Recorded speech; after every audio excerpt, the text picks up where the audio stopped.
My name is Gary Hargraves, President of RNFA Medical Billing. If you're interested in billing for non-MD first assistance, then you probably already know that there's not very much specific information available out there, not even on the internet. And so that's one of the purposes for this video presentation, is to help you understand the basics of the process. We can't get into too much of the details, it's too convoluted. We have a couple of good resources that you might want to make note of that can be useful for you. One of them is our LinkedIn group. It's entitled Surgical First Assistance, Billing and Reimbursement. And our website, www.rnfamedicalbilling.com or .net.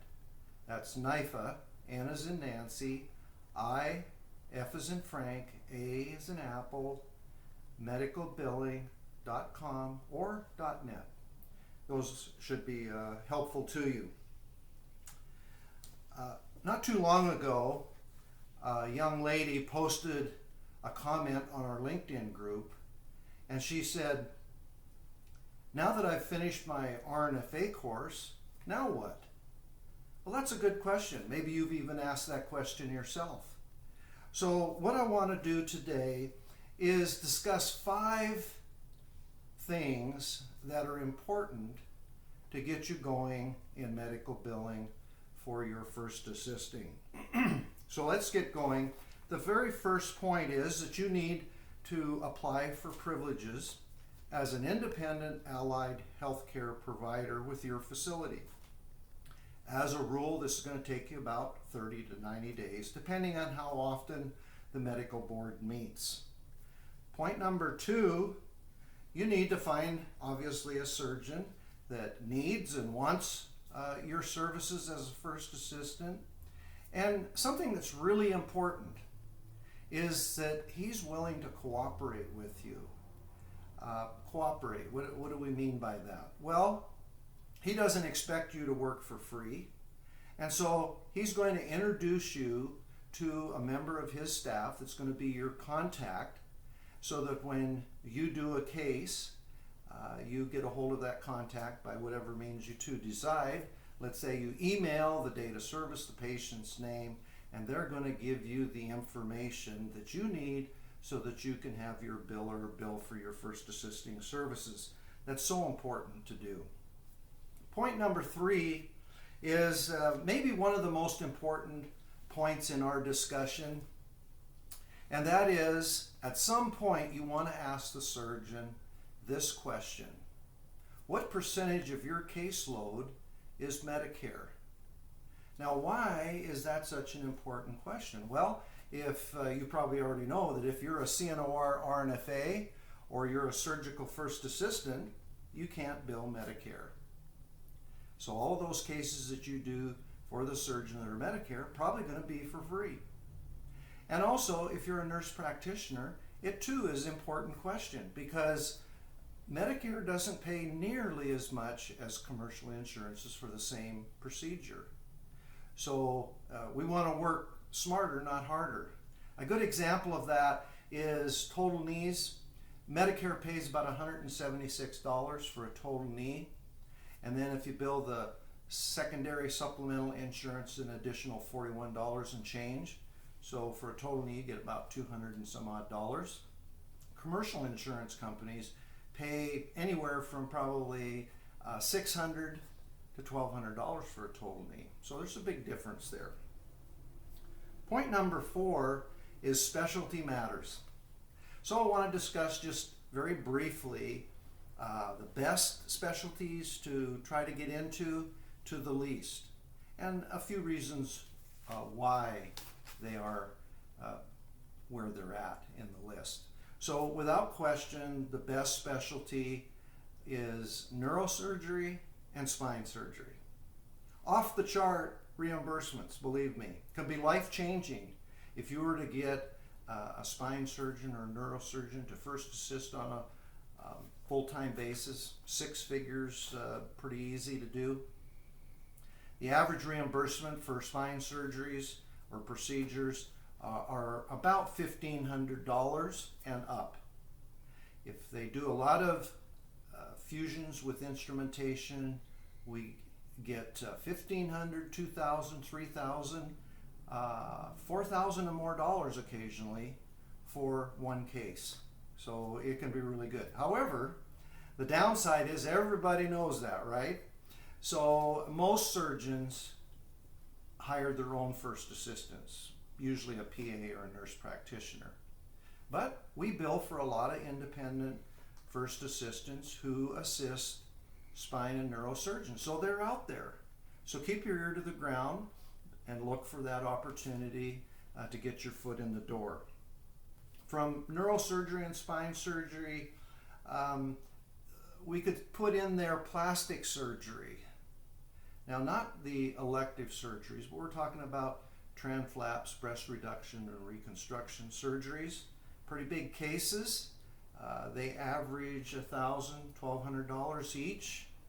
So that's a good, especially if you're a part-time first assistant, you're going to keep your job at the facility and then do this on a part-time basis.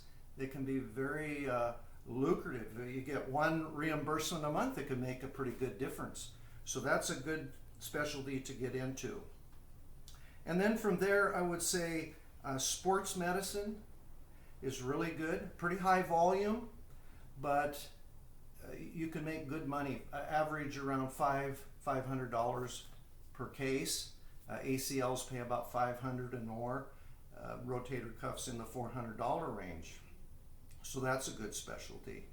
Younger patient age, more active, so there's less Medicare, which is good for the reasons that we talked about.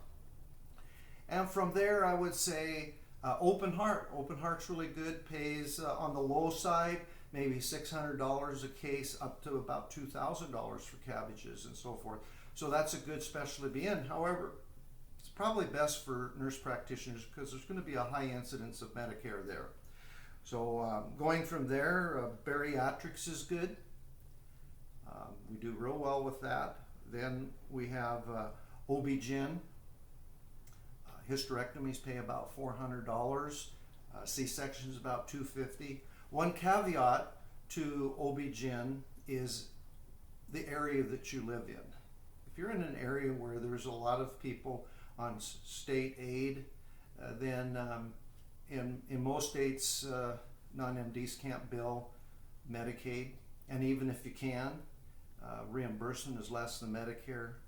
So sometimes if it's a high amount of those types of cases, it's not going to be viable and pay for, make it worthwhile, especially if you're doing it on a part-time basis. You're just working too hard for not very much money. So, and then general surgery. We have general surgery down there because there's a couple of things working against general surgery. Number one, there's a high incidence of Medicare and medically unnecessary cases like hernias. So when you add those two things up, it doesn't leave maybe but 40% that's billable. And when you do get paid, the average reimbursement is a little bit on the low side. So that's not to say that sometimes that's good, especially if you're new at first assisting, your skill level is not where you'd like it to be. The general surgeons are easier to get because there's more of them. So you get a general surgeon, do lots of cases, get the reps, get your skill level up in suturing and get comfortable and confident in your skills. And then after 6 months to a year, probably best to look for another opportunity where the average reimbursement is a little bit higher to make it worth your while. So those are the specialties. Now let's just talk a little bit about the states that you can bill in. For those of you that are RNFAs, there's 15 states that have legislation of some sort, mandatory reimbursement for RNFAs. Now what does that mean? Well, they're all worded different, but basically what that means is that if the patient's policy says that it would pay an MD as a first assistant, then they must pay an RNFA. So that's pretty cool. Puts you on the same level almost when it comes to first assisting. So when you get denied, your biller has a little leverage to come back at the insurance company and say, hey, there's legislation, you're supposed to reimburse this. So that's really great.